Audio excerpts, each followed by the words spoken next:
तो दोस्तों political science का पार्ट 2 क्वेश्चन आ चुका है। टोटल जो क्वेश्चन होंगे वो 20 क्वेश्चन होंगे, ठीक है। टोटल 20 क्वेश्चन होंगे जो बहुत ही इंपॉर्टेंट क्वेश्चन होंगे। ये क्वेश्चन 11th के साथ साथ आपको लाइफ में भी कभी अगर आप कॉम्पिटिशन क्लास या जॉब का तैयारी करते हैं तो बहुत ही इंपॉर्टेंट होने वाला है, ठीक है। तो चलिए क्वेश्चंस की तरफ। उससे पहले अगर लाइफ में आप कुछ करना चाहते हैं दोस्तों, अगर बहुत ऐसे लोग होते हैं जो 11th क्लास पढ़ के अपना 12th करके पढ़ाई छोड़ देते हैं, ठीक है। तो अगर वैसे व्यक्ति अगर कुछ लाइफ में जॉब की तैयारी करना चाहते हैं या तो कुछ काम करना चाहते हैं तो उसके बारे में जानकारी हमारे चैनल में भी दिया जाता है। लेकिन उसके लिए आपको एक व्हाट्सअप नंबर है, व्हाट्सअप नंबर में आप हाई करके SMS कर दीजिए। यहाँ से आपको क्या होगा कि आपको रिप्लाई दिया जाएगा, आपका जो प्रॉब्लम होगा उसका हल भी किया जाएगा, ठीक है। तो व्हाट्सअप नंबर यहाँ पे स्क्रीन में दिख रहा होगा, आप व्हाट्सअप में SMS कर सकते हैं अगर आपको कोई काम करना हो या कोई जॉब स्किल लेना हो, ठीक है। तो चलिए क्वेश्चंस को प्ले करते हैं। इससे पहले अगर हमारे चैनल में नए हैं तो चैनल को सब्सक्राइब कर लीजिएगा, क्योंकि दोस्तों आज से शाम को लाइव आएंगे और इसमें जो है सारे क्वेश्चंस को देखेंगे, ठीक है। तो सब्सक्राइब कर लीजिए ताकि हमारे नोटिफिकेशन आपके पास जाए। तो चलिए क्वेश्चन को देखते हैं। तो पहले नंबर के क्वेश्चन से बताया गया है कि वर्तमान में भारतीय नागरिकों को कितने मौलिक अधिकार प्राप्त है। तो इसका आंसर हो जाएगा ऑप्शन नंबर ये 6 मौलिक अधिकार, ठीक है। तो नेक्स्ट क्वेश्चन चलते हैं। क्वेश्चन नंबर 2 में बताया गया है दोस्तों कि मौलिक अधिकार भारतीय संविधान के किस भाग में वर्णित है। तो भारतीय संविधान के 3रे भाग में वर्णित है, ठीक है। और मौलिक अधिकार को मेघना काटा भी कहा जाता है, याद रखिएगा। तो नेक्स्ट क्वेश्चन चलते हैं। क्वेश्चन नंबर 3 में बताया गया है कि मौलिक अधिकारों के संशोधन में कौन सा सक्षम है। तो इसका जो आंसर हो जाएगा दोस्तों वो हो जाएगा ऑप्शन नंबर 4 संसद, ठीक है। तो नेक्स्ट क्वेश्चन चलते हैं। क्वेश्चन नंबर 4 में बताया गया दोस्तों कि वर्तमान में मौलिक कर्तव्यों की संख्या कितनी है। तो मौलिक कर्तव्यों की संख्या कितनी है दोस्तों। तो इसका जो आंसर हो जाएगा वो हो जाएगा ऑप्शन नंबर 4 11 कर्तव्य हैं, ठीक है। 11 कर्तव्य हैं। तो नेक्स्ट क्वेश्चन चलते हैं। क्वेश्चन नंबर 5 में बताया गया है कि भारतीय संविधान में मौलिक कर्तव्यों को किस संशोधन द्वारा सम्मिलित किया गया है। तो इसका जो आंसर हो जाएगा दोस्तों वो हो जाएगा ऑप्शन नंबर 3 42वें संविधान संशोधन, ठीक है। तो इसका आंसर 42वें संविधान संशोधन हो जाएगा, ठीक है। तो नेक्स्ट क्वेश्चन चलते हैं। क्वेश्चन नंबर 6 में बताया गया है कि संविधान के किस अनुच्छेद में छुआछूत को समाप्त कर देने की व्यवस्था है। तो अनुच्छेद 17 में है दोस्तों। इसका जो आंसर है अनुच्छेद 17 में, ठीक है। तो नेक्स्ट क्वेश्चन चलते हैं। क्वेश्चन नंबर 7 में बताया गया है कि किसने कहा कि मौलिक अधिकारों वाला भाग हमारे संविधान की अंतरात्मा है। तो ये बात किसने कहा था। तो इसका जो आंसर हो जाएगा option number 2 doctor BR Ambedkar ने, ठीक है। अम्बेडकर साहब ने कहा था। तो नेक्स्ट क्वेश्चन चलते हैं। क्वेश्चन नंबर 8 में बताया गया है कि राजनीति के निर्देश सिद्धांतों को किसने भारत के मौलिक अधिकार व आर्थिक लोकतंत्रता का घोषणा पत्र कहा। तो इसका जो आंसर हो जाएगा दोस्तों हो जाएगा किसने कहा था, डॉक्टर BR अम्बेडकर ने, यानी कि डॉक्टर बाबा साहेब अम्बेडकर ने ही कहा था। तो नेक्स्ट क्वेश्चन चलते हैं। बहुत इंपॉर्टेंट है क्वेश्चन, ये क्वेश्चन आपको कंपटीशन लेवल में भी पूछ देगा, ठीक है। तो बिल्कुल भी आप इसे भूलिएगा नहीं, याद रखिएगा अगर आगे लाइफ में कुछ जॉब की तैयारी करना चाहते हैं तो, ठीक है। तो नेक्स्ट क्वेश्चन चलते हैं। क्वेश्चन नंबर 9 में बताया गया है देश की रक्षा करना किस कोटि में आता है। तो देश की रक्षा करना किस कोटि में आता है। तो ये आता है मौलिक कर्तव्य में, ठीक है, मौलिक कर्तव्य में। तो नेक्स्ट क्वेश्चन चलते हैं। क्वेश्चन नंबर 10 में बताया गया कि हमारे देश में दासता की मनाही किस मौलिक अधिकार में समाहित है। तो किस मौलिक अधिकार में समाहित है। तो इसका जो आंसर हो जाएगा ऑप्शन नंबर 3 शोषण के विरुद्ध अधिकार, ठीक है। शोषण के विरुद्ध अधिकार मतलब किसी के अगेंस्ट काम नहीं कर सकते हैं, ठीक है। तो नेक्स्ट क्वेश्चन चलते हैं। क्वेश्चन नंबर 11 में बताया गया दोस्तों कि सर्वोच्च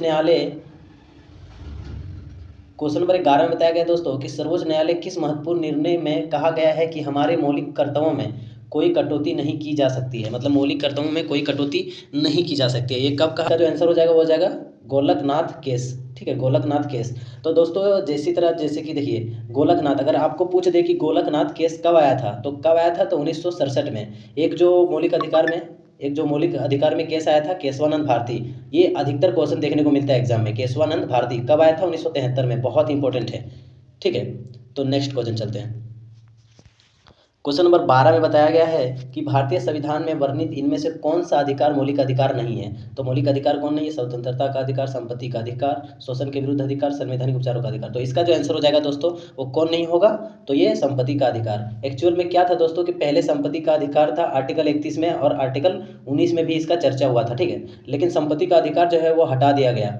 अब ये जो है वो स्वतंत्रता का अधिकार है, शोषण के विरुद्ध अधिकार है और संवैधानिक उपचारों का भी अधिकार है। टोटल 6 अधिकार है लेकिन संपत्ति का अधिकार नहीं है। तो इसमें इसका जो आंसर हो जाएगा संपत्ति का अधिकार नहीं है, ठीक है।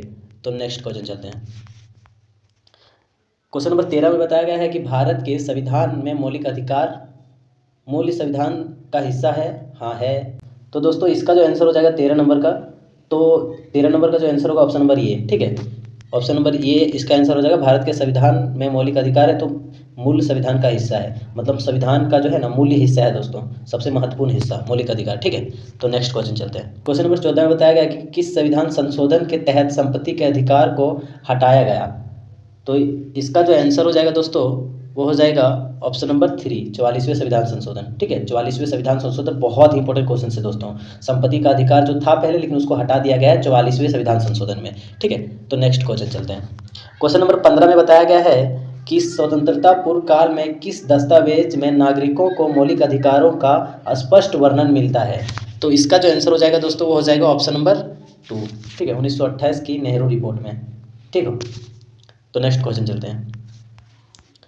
क्वेश्चन नंबर 16 में बताया गया है कि मौलिक अधिकारों का संरक्षण कौन है। तो मौलिक अधिकारों का संरक्षण जो है वो है सर्वोच्च न्यायालय। सर्वोच्च न्यायालय चाहे तो उनके मौलिक अधिकार को, मतलब कुछ पार्ट जो है, जो महत्वपूर्ण पार्ट है, उसको ऐड कर सकते हैं। नेक्स्ट क्वेश्चन चलते हैं। क्वेश्चन नंबर 17 में बताया गया है कि राष्ट्रीय मानव अधिकार आयोग का गठन कब हुआ। तो राष्ट्रीय मानव अधिकार का गठन कब हुआ था, तो कब हुआ था, 1993 में हुआ था, ठीक है। तो नेक्स्ट क्वेश्चन चलते हैं। क्वेश्चन नंबर 18 में बताया गया कि भारतीय मूल संविधान में कुल कितने मौलिक अधिकार थे। तो कुल कितने मौलिक अधिकार थे, तो इसका जो आंसर हो जाएगा दोस्त वो हो जाएगा 7 मौलिक अधिकार थे, ठीक है, लेकिन अभी 6 है। एक संपत्ति का अधिकार जो है वो हटा दिया गया है, तो अभी कितना है प्रेजेंट में 6, लेकिन पहले कितने थे, 7 थे, ठीक है। तो नेक्स्ट क्वेश्चन चलते हैं। क्वेश्चन नंबर 19 में बताया गया कि संविधान का 42वां संविधान संशोधन कब हुआ था। तो देखिए 42वां जो संविधान संशोधन हुआ था दोस्तों वो हुआ था कब, 1976 को हुआ था, ठीक है, 1976 को, ठीक है। तो नेक्स्ट क्वेश्चन चलते हैं। क्वेश्चन नंबर 20 में बताया गया कि मोतीलाल नेहरू समिति ने अधिकारों का घोषणा पत्र की मांग उठाई थी। तो मोतीलाल नेहरू जो थे वो समिति के अधिकारों का घोषणा पत्र की मांग उठाई थी। तो कब उठाई थी दोस्तों, तो उठाई थी 1928 में उठाई थी, ठीक है, 1928 में उठाई थी। तो दोस्तों आज के लिए इतना ही। और दोस्तों मैं बता दूं कि हमारे चैनल में आप नए हैं तो चैनल को सब्सक्राइब कर लीजिएगा। पूरे 11th क्लास का इस चैनल में पूरे VVI क्वेश्चंस को तैयारी कराया जाता है, ठीक है, जो आपके एग्जाम में बिल्कुल भी यहीं से आएगा, एक भी क्वेश्चंस बाहर से नहीं आएंगे। और दोस्तों ये जो संविधान का जो क्वेश्चन है ये बहुत इंपॉर्टेंट है। ये 11th क्लास के साथ साथ आपको लाइफ में भी बहुत इंपॉर्टेंट है। इसके अधिकारों के बारे में जानना चाहिए। तो संविधान का जो है बहुत इंपॉर्टेंट है, 11th के साथ साथ आपकी लाइफ में भी ये बहुत इंपॉर्टेंट है।